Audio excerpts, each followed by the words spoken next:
একটা বাড়ি আপনি কিনেছেন ধন 8 বছর হলো, 8 ইয়ার্স, এবং 4 ইয়ার্স আপনার এটা প্রাইমারি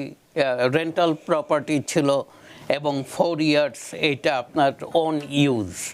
এখানে কংগ্রেসের একটা স্পেশাল রুল হচ্ছে যে হোম ফার্স্ট রেন্টাল লেটার, এইটাই যদি যে বাড়িটা কিনছে তার যদি ইন্টেন্ট হয়ে থাকে তাহলে সে কিন্তু কিছু প্রেফারেন্সিয়াল ট্রিটমেন্ট পাবে।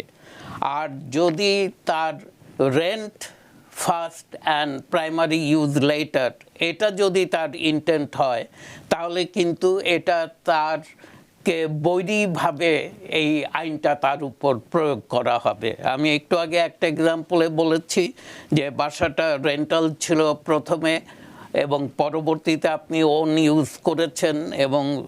বাকি রুলসগুলো ফলো করা হয়েছে, বাড়িটা ওন করেন মোর দেন 2 ইয়ার্স, আপনার ইউজও হয়েছে মোর দেন 2 ইয়ার্স, কিন্তু স্টিল আপনি বেনিফিট পাচ্ছেন না, আপনাকে ওয়েট করতে হচ্ছে for certain period of time এই রুলটাকে ওভারকাম করার জন্য। তো এটা নিয়ে অনেক সময় অনেক কথা উঠেছে, অনেক রিয়েল স্টেট ব্রোকার এজেন্ট এবং ট্যাক্স পেয়াররা বলেছে যে একই বাড়িতে আইনটা কেন ভিন্নভাবে প্রয়োগ করা হলো। এটার একটাই রিজন, সেটা হচ্ছে ওরা intent of buying the home দেখে